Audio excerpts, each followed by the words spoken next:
तो नमस्कार दोस्तों, आप सभी का स्वागत है एग्जाम फर्स्ट चैनल पर। यूपी होमगार्ड वाले जो सभी मित्र हैं उनके लिए यह प्रैक्टिस सेट अगला है और इसमें हम महत्वपूर्ण प्रश्नों को व्याख्या सहित देखेंगे। तो आइए शुरुआत करते हैं। निम्नलिखित में से क्या पुलिस की दैनिक भूमिका में शामिल नहीं है, यह आपको बताना है। तो इसका जो उत्तर है वह विकल्प बी यानी कि निजी संपत्ति का सुरक्षा गार्ड बनना, यह जो है पुलिस की दैनिक भूमिका में शामिल नहीं है। तो व्याख्या यहाँ पर देखेंगे कि निजी संपत्ति का सुरक्षा गार्ड बनना पुलिस की दैनिक भूमिका में शामिल नहीं है। सुरक्षा गार्ड विशिष्ट लोगों और संपत्ति की सुरक्षा के लिए जिम्मेदार हैं। उनकी जिम्मेदारियों में पुलिस द्वारा निष्पादित कार्यों में से कुछ शामिल हो सकते हैं, जैसे लोगों का अवलोकन और निगरानी करना। तो जो पुलिस होती है वह जो है निजी संपत्ति का सुरक्षा गार्ड नहीं बन सकती है। प्रश्न नंबर 2 देखेंगे कि उत्तर प्रदेश पुलिस की आर्थिक अपराध शाखा का नेतृत्व आमतौर पर किसके द्वारा किया जाता है। तो इस प्रश्न का जो सही उत्तर है वह विकल्प डी यानी कि DGEOW के द्वारा वह आर्थिक अपराध शाखा का नेतृत्व किया जाता है। उत्तर प्रदेश पुलिस की आर्थिक अपराध शाखा का नेतृत्व सामान्यतः डायरेक्टर जनरल आर्थिक अपराध शाखा द्वारा किया जाता है। आर्थिक अपराध शाखा यानी कि EOW यानी कि इकोनॉमिक ऑफेंस विंग का उद्देश्य राज्य में घटित होने वाले आर्थिक अपराधों, विभिन्न प्रकार के कपट, संपत्ति छिपाना, कर चोरी आदि अपराधों की जानकारी एकत्रित करना तथा जहां आवश्यकता हो ऐसे आर्थिक अपराधों का इन्वेस्टिगेशन करना होता है। प्रश्न नंबर 3 देखेंगे कि मॉडल पुलिस अधिनियम 2006 की धारा 189 में कहा गया है कि जिन मार्गों से जुलूस गुजर सकता है उनका निर्धारण किस रैंक से नीचे के अधिकारी द्वारा नहीं किया जाना चाहिए। तो इसका जो सही उत्तर है इस प्रश्न का वह जो है विकल्प ए यानी कि सहायक जिला पुलिस अधीक्षक से नीचे का जो अधिकारी है वह इस बात की परमिशन नहीं दे सकता है कि किस रास्ते से जुलूस जो है वह गुजर सकता है। मॉडल पुलिस अधिनियम 2006 की धारा 189 के तहत जुलूस गुजरने वाले मार्गों का निर्धारण जिला पुलिस अधीक्षक यानी कि SP अथवा ऐसे अधिकारी जो सहायक उप जिला पुलिस अधीक्षक यानी कि ASP के रैंक से नीचे का अधिकारी द्वारा नहीं किया जाना चाहिए। यानी कि जो जुलूस निकलता है मार्गों से, किसी धार्मिक जुलूस या कोई भी जो है वहाँ से ज़्यादा लोगों की भीड़ निकलती है, तो इसका आदेश या तो उस जिले का SP या तो ASP दे सकता है और उसके नीचे का अधिकारी नहीं दे सकता है। प्रश्न नंबर 4 देखेंगे कि कोबरा बटालियन आपने सुना होगा। तो कोबरा जो है केंद्रीय रिजर्व पुलिस बल की एक विशेष अभियान इकाई है और इसका क्या अर्थ है, तो हमें कोबरा का फुल फॉर्म बताना है। होमगार्ड के लिए अत्यंत ही रामबाण प्रश्न है, तो आप जो है जरूर ऐसे प्रश्नों को आप तैयार करके जाएंगे। तो कोबरा का जो फुल फॉर्म है वह commando battalions for resolute action होता है। कोबरा केंद्रीय रिजर्व पुलिस बल की एक विशेष अभियान इकाई है और इसका पूर्ण रूप commando battalions for resolute action है।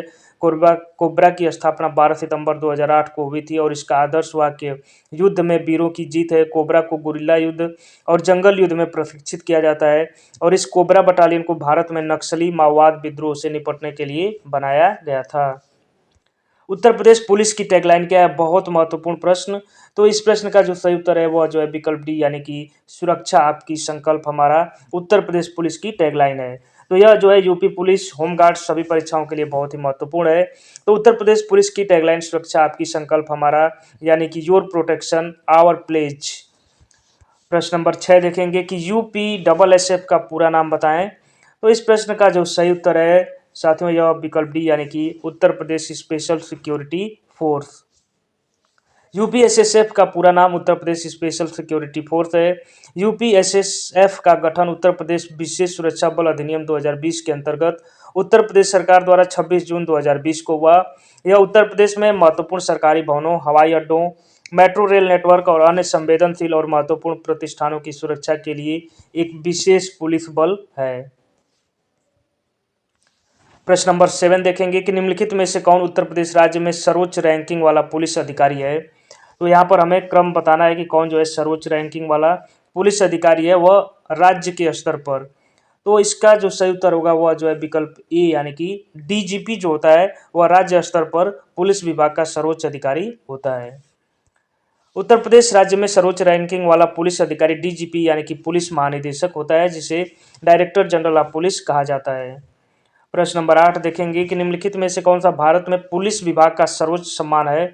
तो इस प्रश्न का जो सही उत्तर है वह जो है विकल्प ए यानी कि राष्ट्रपति पुलिस वीरता पुरस्कार भारत में पुलिस विभाग का सर्वोच्च सम्मान है। राष्ट्रपति पुलिस वीरता पुरस्कार भारत में पुलिस का सर्वोच्च सम्मान है। यह जान एवं माल की रक्षा अथवा अपराध निवारण तथा अपराधियों को पकड़ने हेतु विशिष्ट शौर्य दर्शाने पर दिया जाता है। प्रश्न नंबर 9 देखेंगे कि निम्नलिखित में से कौन उत्तर प्रदेश के जिलों में सर्वोच्च रैंकिंग वाला पुलिस अधिकारी है कमिश्नरी के अलावा। तो वहां पर पिछले प्रश्न में हमने राज्य स्तर पर देखा था और यहाँ पर हम जिला स्तर पर देखेंगे कि जिला स्तर पर पुलिस का सर्वोच्च रैंकिंग वाला अधिकारी कौन होता है। तो आप एक बार नीचे कमेंट भी करेंगे आप अपने जानकारी के अनुसार।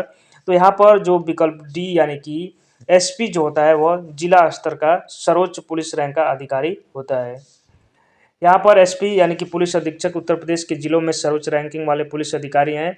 और अगर हम ऊपर से उनका क्रम देखें तो पहले जो डीजीपी आते हैं यानी कि पुलिस महानिदेशक, उसके बाद एडिशनल डीजीपी यानी कि अतिरिक्त पुलिस महानिदेशक, उसके बाद आईजी, डीआईजी, एसएसपी, एसपी और उसके बाद जो है एएसपी यानी कि असिस्टेंट सुपरिटेंडेंट ऑफ पुलिस का रैंक आता है। उत्तर प्रदेश में वुमेन पावर लाइन यानी कि WPL के लिए संपर्क नंबर क्या है। तो इस प्रश्न का जो सही उत्तर है वह विकल्प डी यानी कि WPL यानी कि वुमेन पावर लाइन का नंबर जो है 1090 है। उत्तर प्रदेश में वुमेन पावर लाइन WPL के लिए संपर्क नंबर 1090 है। पुलिस कंट्रोल रूम के लिए 112, यातायात पुलिस के लिए 1095, चाइल्ड हेल्पलाइन के लिए 1098 और साइबर अपराध के लिए 1930 यानी कि 1930 डायल किया जा सकता है। प्रशासनिक सुविधा के लिए उत्तर प्रदेश में कितने मंडल हैं। तो इस प्रश्न का जो सही उत्तर है वह विकल्प सी यानी कि 18 मंडल है। यहाँ पर आप सी कर लेंगे, तो यहाँ पर आप सी मानकर चलिए। टाइपिंग थोड़ा सा एरर हो गया है परंतु मैं व्याख्या में आपको क्लियर कर रहा हूँ कि प्रशासनिक सुविधा के लिए उत्तर प्रदेश में 18 मंडल यानी कि संभाग हैं जिनको 75 जिलों में विभाजित किया गया है। उत्तर प्रदेश में ब्लॉकों की संख्या 826 है और पंचायतों की संख्या 59,073 है। जिलों को जिला मजिस्ट्रेटों द्वारा व डिवीजनों को डिविजनल कमिश्नर द्वारा प्रशासित किया जाता है। राज्य में पंचायती राज की त्रिस्तरीय संरचना है। ग्रामीण इकाई को ग्राम पंचायत कहा जाता है जो गाँव के समूह के लिए पंचायत संगठन है। ब्लॉक स्तर के संगठन को पंचायत समिति कहा जाता है और जिला स्तर के संगठन को जिला परिषद समिति कहा जाता है। यानी कि उत्तर प्रदेश में त्रिस्तरीय पंचायती राज व्यवस्था लागू है। स्वतंत्रता के बाद उत्तर प्रदेश के पहले मुख्यमंत्री कौन थे। तो इस प्रश्न का जो सही उत्तर है वह जो है विकल्प ए यानी कि पंडित गोविंद बल्लभ पंत। स्वतंत्रता के बाद पंडित गोविंद बल्लभ पंत उत्तर प्रदेश के प्रथम मुख्यमंत्री 26 जनवरी 1950 से 27 दिसंबर 1954 ईस्वी तक थे। डॉक्टर संपूर्णानंद 1954 से 60 उत्तर प्रदेश के द्वितीय मुख्यमंत्री थे और वर्तमान में मुख्यमंत्री योगी आदित्यनाथ 19 यानी कि 19 मार्च 2017 से वर्तमान तक विद्यमान हैं। भारत सरकार अधिनियम 1919 के तहत उत्तर प्रदेश राज्य सचिवालय द्वारा 1921 में कितने नए सचिव नियुक्त किए गए थे। तो इस प्रश्न का जो सही उत्तर है वह जो है विकल्प ए यानी कि 6 सचिव जो है नियुक्त किए गए थे। भारत सरकार अधिनियम 1919 के तहत उत्तर प्रदेश राज्य सचिवालय द्वारा वर्ष 1921 में 6 नए सचिव नियुक्त किए गए थे और वर्तमान में उत्तर प्रदेश के जो है सचिव शशि प्रकाश गोयल हैं और इन्होंने मनोज कुमार सिंह जी का स्थान लिया है। उत्तर प्रदेश राजस्व कोड निम्नलिखित में से किस वर्ष में स्थापित किया गया था। तो इस प्रश्न का जो सही उत्तर है वह जो है विकल्प डी यानी कि 2006 में। उत्तर प्रदेश राजस्व कोड वर्ष 2006 में स्थापित किया गया था जिसमें 16 अध्याय, 234 धाराएं और 4 अनुसूचियों में विभाजित किया गया है। स्वतंत्रता के बाद उत्तर प्रदेश की पहली राज्यपाल कौन थी। तो यह इस प्रश्न का जो सही उत्तर है वह जो है विकल्प बी यानी कि श्रीमती सरोजनी नायडू। भारत की स्वतंत्रता के पश्चात उत्तर प्रदेश की पहली राज्यपाल सरोजनी नायडू 1947 से 1949 को बनाया गया था। वे भारतीय राष्ट्रीय कांग्रेस की अध्यक्ष बनने वाली प्रथम भारतीय महिला थीं और उन्होंने वर्ष 1925 में कांग्रेस के कानपुर अधिवेशन की अध्यक्षता की थी और एक कवि के रूप में उनके कार्य के लिए महात्मा गांधी ने उन्हें भारत की कोकिला की उपाधि दी थी और वर्तमान में आनंदीबेन पटेल उत्तर प्रदेश की राज्यपाल हैं।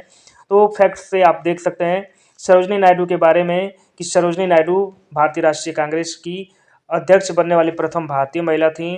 1925 में कांग्रेस के कानपुर अधिवेशन की उन्होंने अध्यक्षता की और उनको महात्मा गांधी जी ने भारत की कोकिला कहा था। प्रशासनिक सुविधा के लिए उत्तर प्रदेश में कितने विकास खंड हैं। तो इस प्रश्न का जो सही उत्तर है वह जो है विकल्प ए यानी कि 822। प्रश्नकाल के दौरान उत्तर प्रदेश में कुल 822 विकास खंड थे परंतु वर्तमान में इनकी संख्या बढ़कर 826 हो गई है। उत्तर प्रदेश के प्रशासनिक विभाजन में सबसे ऊपर स्तर पर मंडल बने, उसके बाद के क्रम में जिला, फिर तहसील बना और तहसील के उप विभाजन से ब्लॉक यानी कि विकास खंड बनता है और वर्तमान में उत्तर प्रदेश में कुल 18 मंडल, 75 जिले तथा 825 ब्लॉक हैं। प्रश्न नंबर 17 बहुत ही महत्वपूर्ण प्रश्न कि पुलिस द्वारा तैयार किया जाने वाला लिखित दस्तावेज FIR का पूर्ण रूप क्या है। तो आप साथियों इस प्रश्न का उत्तर कमेंट बॉक्स में कमेंट करेंगे और आइए मैं आपको इसका सही उत्तर बताता हूं। तो इस प्रश्न का जो सही उत्तर है वो जो है विकल्प डी यानी कि फर्स्ट इंफॉर्मेशन रिपोर्ट FIR का फुल फॉर्म होता है। FIR का पूर्ण रूप फर्स्ट इंफॉर्मेशन रिपोर्ट है। यह एक लिखित दस्तावेज है जो पुलिस द्वारा तब तैयार किया जाता है जब उसे किसी संज्ञेय अपराध के बारे में सूचना प्राप्त होती है। किसी जिले के भूज राजस्व प्रशासन का प्रभारी मुख्य अधिकारी होता है। तो इस प्रश्न का जो सही उत्तर है वह विकल्प सी यानी कि जिला कलेक्टर। जिला कलेक्टर किसी जिले के भू राजस्व प्रशासन का मुख्य प्रभारी अधिकारी होता है। वे भूमि राजस्व और अन्य सरकारी करों के संग्रह के लिए जिम्मेदार है और वे जिले के भूमि अभिलेखों का रख रखाव भी करते हैं। तालुका स्तर पर उसके साथ पंजीकृत प्रत्येक दस्तावेजों की प्रतियों को रखता है कौन। तो इस प्रश्न का जो सही उत्तर है वह विकल्प डी यानी कि उप पंजीयक के द्वारा तालुका स्तर पर रखा जाता है। तालुका स्तर पर उसके साथ पंजीकृत प्रत्येक दस्तावेज की प्रतियों को उप पंजीयक रखता है। उप पंजीयक कार्यालयों में दस्तावेजों के पंजीयन, पंजीबद्ध दस्तावेजों की खोज और उनकी प्रमाणित प्रति प्रदाय का कार्य होता है। प्रश्न नंबर 20 देखेंगे कि तहसील के पास निम्न की शक्ति होती है। संबंधित गांव की अडंगल यानी पहानी प्रविष्टियों को सत्यापित करना और जांचना, स्थानीय तौर पर जानकारी हासिल करना कि क्या फसलें अडंगल यानी पहानी के अनुसार उगाई गई हैं, और अनधिकृत अतिक्रमण और सरकारी जल के अनियमित उपयोग के सभी मामलों का निरीक्षण करना। तो यहाँ पर जो है A, B और C तीनों स्टेटमेंट सही है। व्याख्या देखेंगे कि भारत में कुल 28 राज्य हैं और एक राज्य में कई जिले होते हैं। सभी राज्यों में जिलों की संख्या अलग अलग है और प्रत्येक जिलों को कई तहसीलों में विभाजित किया गया है और प्रत्येक तहसील का एक प्रभारी होता है जिसे तहसीलदार कहते हैं। तहसीलदार का मुख्य कार्य राजस्व संग्रह करना होता है और संबंधित गांव की अडंगल पद्धति प्रविष्टियों को सत्यापित करना, जांचना तथा स्थानीय तौर पर जानकारी हासिल करना कि क्या फसलें अडंगल यानी पहानी के अनुसार उगाई गई हैं कि नहीं। तो ये तीनों काम जो है वह तहसीलदार का होता है। प्रश्न नंबर 21 देखेंगे कि अखिल भारतीय सेवाओं के जनक के रूप में किसे जाना जाता है। तो इस प्रश्न का जो सही उत्तर है वह विकल्प ए यानी कि सरदार वल्लभ भाई पटेल को। अखिल भारतीय सेवाओं के जनक सरदार वल्लभ भाई पटेल को माना जाता है। सरदार पटेल ने खेड़ा एवं बारदोली आंदोलन में हिस्सा लिया था। स्वतंत्र भारत के प्रथम उप प्रधानमंत्री बनाए गए और देशी रियासतों के विलय के मुख्य शिल्पकार थे। इन्हें भारतीय सिविल सेवकों के संरक्षक संत के रूप में जाना जाता है। निम्नलिखित में से किस संगठन का नारा सर्वत्र सर्वोत्तम सुरक्षा है। तो इस प्रश्न का जो सही उत्तर है वह विकल्प डी यानी कि यह नारा जो है वह राष्ट्रीय सुरक्षा गार्ड का है। राष्ट्रीय सुरक्षा गार्ड यानी कि NSG एक आतंकवाद रोधी इकाई है जो औपचारिक रूप से 1986 ईस्वी में संसद के एक अधिनियम राष्ट्रीय सुरक्षा गार्ड अधिनियम 1986 द्वारा अस्तित्व में आई। इस संगठन का नारा सर्वत्र सर्वोत्तम सुरक्षा है और यह गृह मंत्रालय के अधीन कार्य करता है। NSG कर्मियों को अक्सर ब्लैक कैट कमांडो के रूप में संदर्भित किया जाता है।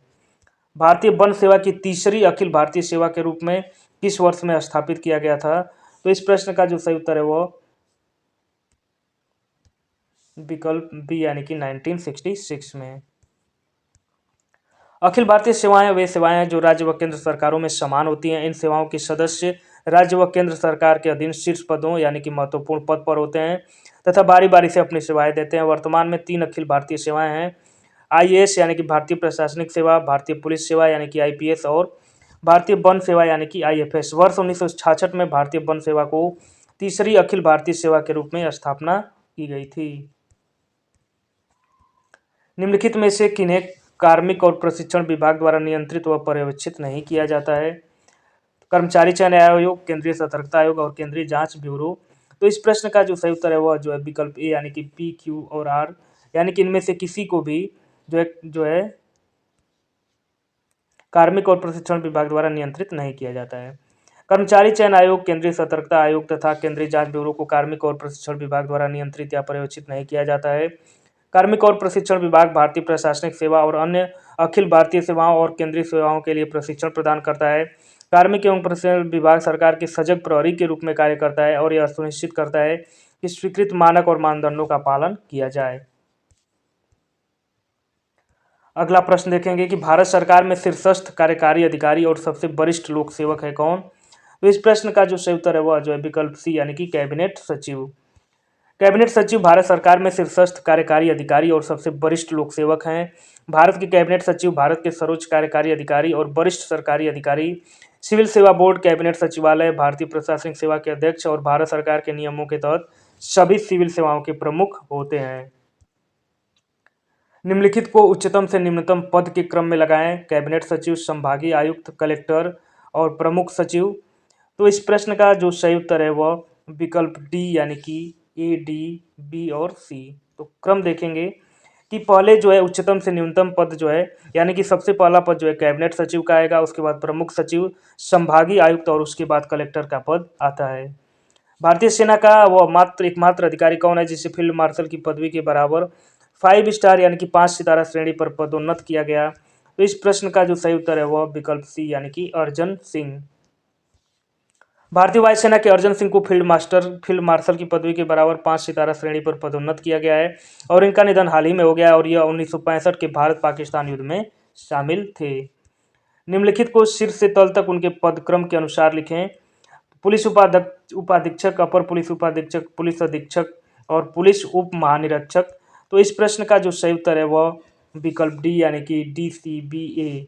तो सीक्वेंस हम यहाँ पर देखेंगे कि सबसे पहले पुलिस उप महानिरीक्षक, उसके बाद पुलिस अधीक्षक, अपर पुलिस अधीक्षक और उसके बाद जो है पुलिस उपाधीक्षक की पदवी आती है।